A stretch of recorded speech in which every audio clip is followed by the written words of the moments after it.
ప్రభునామ స్తోత్రములండి. మీ అందరికీ నా వందనాలు. అందరూ బాగున్నారండి. ఈనాటి వాక్య ధ్యానంలోనికి వెళ్ళే ముందు ప్రార్థన చేసుకుని వాక్యాన్ని ప్రారంభించుకుందామండి. పరిశుద్ధమైన మా తండ్రి, మీ పాదములకు వందనం, స్తోత్రం నాయన.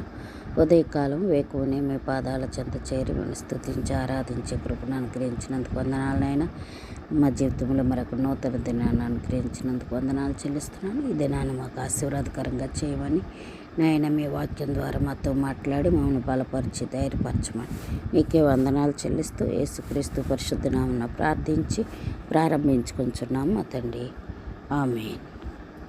యెహెజ్కేలు గ్రంథం ఒకటో వచనం 2వ వచనాన్ని చదువుకుందామండి. మరియు యెహోవా వాక్కు నాకు ప్రత్యక్షమై ఇలాగూ సెలవిచ్చెను.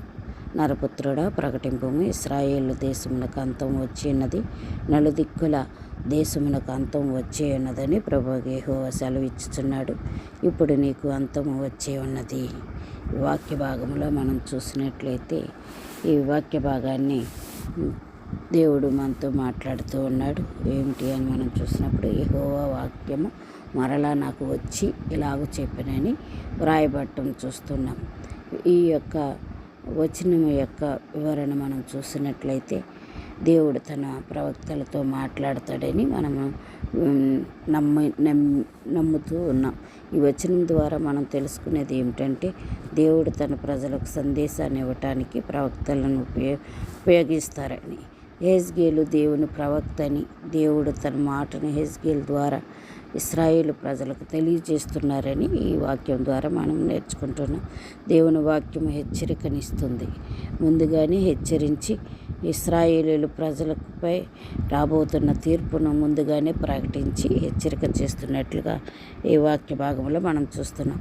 ప్రజలు పాపము నుంచి, విగ్రహ ఆరాధన నుంచి, అన్యాయంలో జీవించటంతో దేవుడు వారికి హెచ్చరిక ఇవ్వటానికి ఈ వాక్యాన్ని ఇచ్చినట్లుగా యెహెజ్కేలు ప్రవక్త ద్వారా పలికినట్లుగా మనం వాక్యం ద్వారా చూస్తూ ఉన్నాం.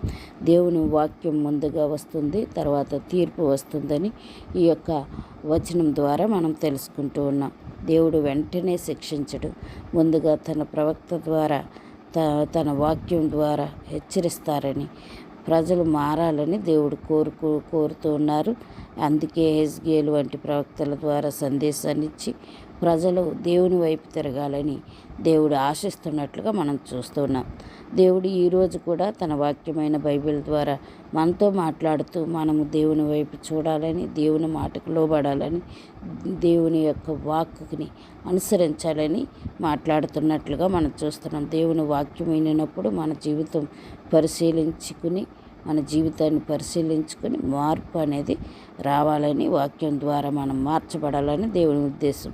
దేవుని వాక్యాన్ని గౌరవించి పాటిస్తే ఆశీర్వాదం పొందుతాం. అలా పొందాలని దేవుని యొక్క ఉద్దేశం. యెహెజ్కేలు 7:1 వచనం ప్రకారం దేవుడు తన ప్రవక్త అయిన యెహెజ్కేలు ద్వారా ప్రజలకు ఒక ముఖ్యమైన సందేశాన్ని ఇవ్వబోతున్నాడని తెలియజేస్తూ ఉంది. ఇది దేవుని యొక్క హెచ్చరికగా మరియు ఆయన ప్రేమను ప్రకటిస్తున్నట్లుగా మనము వాక్య భాగంలో చూస్తూ ఉన్నాం. నిజంగా వాక్యము ఎంతో నమ్మదగినదిగా చూస్తున్నాం. దేవుడు ఎంతో ప్రేమమయుడిగా వాక్యములో నుంచి మనం చూస్తూ ఉన్నాం. ఆ ప్రేమను మనమందరం పొందుకుని ఆయన కృపలో వర్ధిల్లాలని దేవుని వాక్యం మనకి తెలియపరచబడుతూ ఉంది. వాక్యము ద్వారా మనము హెచ్చరింపబడి దేవునికి ఇష్టలుగా జీవించి ఆయన కృపలో మనం పాలు భాగస్తులుగా ఉండాలని దేవుని యొక్క ఉద్దేశం. ఆ ఉద్దేశాన్ని మనం గ్రహించాలని దేవుడు ఆశపడుతూ ఉన్నారు. కాబట్టి మనము ఖచ్చితంగా దేవుని వాక్యాన్ని ప్రతిదినము చదువుతూ ఆయన కొరకు మనం యోగ్యంగా సిద్ధపడుతూ దేవుని వాక్యాన్ని మనము అనుదినము చదవాలని చూస్తూ ఉన్నాం. అలాగే మనిషి కుమారుడు ఇశ్రాయేలు దేశమును గూర్చి ప్రభువైన యెహోవా సెలవిచ్చినది ఏమనగాని యెహెజ్కేలు చెప్పటము 2వ వచనంలో చూస్తున్నా. అంతము వచ్చినని, దేశమునకు నలుదిక్కుల మీద అంతం వచ్చినని రాయబడటం మనం చూస్తున్నాం. నిజానికి పాపానికి ఒక అంతమంటూ ఉంటుందని ఈ వాక్యం ద్వారా మనం చూస్తూ ఉన్నాం. ఈ వచనంలో దేవుడు చెప్తున్నది ఏమిటంటే, ఇశ్రాయేలు దేశానికి అంతం వచ్చిందని. ప్రజలు చాలా కాలంగా పాపము, విగ్రహారాధన, అన్యాయం చేస్తూ దేవుని హెచ్చరికలను పట్టించుకోలేకుండా ఉన్నారు. అందువల్ల వారి పాపానికి ఇప్పుడు తీర్పు సమయం వచ్చిందని యెహెజ్కేలు ద్వారా దేవుడు మాట్లాడుతున్నారు. తూర్పు దేశం అంతటికీ వస్తుంది, దేశమునకు 4 దిక్కుల మీద అని చెప్పబడటం ఇక్కడ మనం చూస్తున్నాం. మొత్తం తీర్పు మొత్తం దేశం అంతటికి వస్తుందని అర్థం.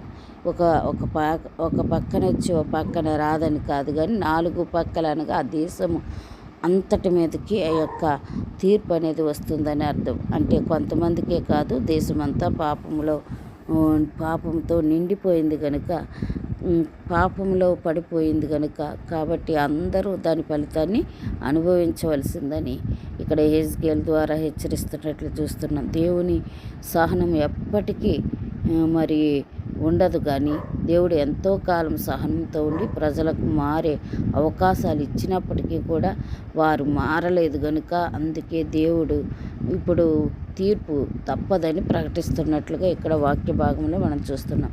దేవుడు ప్రేమ గలవాడు, కానీ న్యాయము గలవాడు కూడా.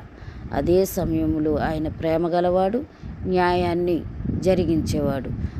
రెండవదిగా మనం చూస్తే, పాపంలో జీవించి ఒక రోజు దాని ఫలితాన్ని తప్పకుండా అనుభవించవలసిందే అని వాక్యం ద్వారా మనం చూస్తున్నాం. దేవుని హెచ్చరిక విన్నప్పుడు వెంటనే పశ్చాత్తాపడి పాపమును విడిచిపెట్టినట్లయితే దేవుడు క్షమించి మనలను ఆయన రక్షిస్తాడు, కాపాడతాడని వాక్యం మనకి హెచ్చరిక చేస్తుంది.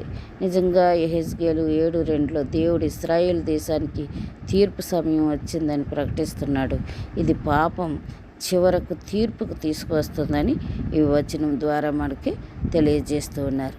కాబట్టి మనము పాపాన్ని దేవుడు హెచ్చరించినప్పుడు విడిచిపెట్టి ఆయన వైపు తిరిగి ఆయన యొక్క కృపకు పాత్రలు అవ్వాలని వాక్యం హెచ్చరిక చేస్తుంది. అటువంటి కృప దేవుడు మన అందరికీ అనుగ్రహించునుగాక. ప్రార్థన చేసుకుందామండి. పరిశుద్ధమైన మా తండ్రి, మీ పాదములకు వందనం, స్తోత్రం నాయన. వాక్యం ద్వారా మాతో మాట్లాడారు. మీ హెచ్చరికలు నాయన ప్రభ మా హృదయంలో నాటబడి నాయన మా తప్పుదానికి తగిన ప్రాయచిత్తాన్ని పొందుకోవటానికి పశ్చాత్తాపడే కృప అనుగ్రహించండి. మీ వాక్యానికి లోబడే మనసు ఇవ్వండి. మిమ్మల్ని హత్తుకునే కృప అనుగ్రహించమని మీకే వందనాలు చెల్లిస్తూ యేసుక్రీస్తు పరిశుద్ధ నామమున ప్రార్థించి వేడుకొంచున్నాను మా తండ్రి. ఆమేన్, ఆమేన్.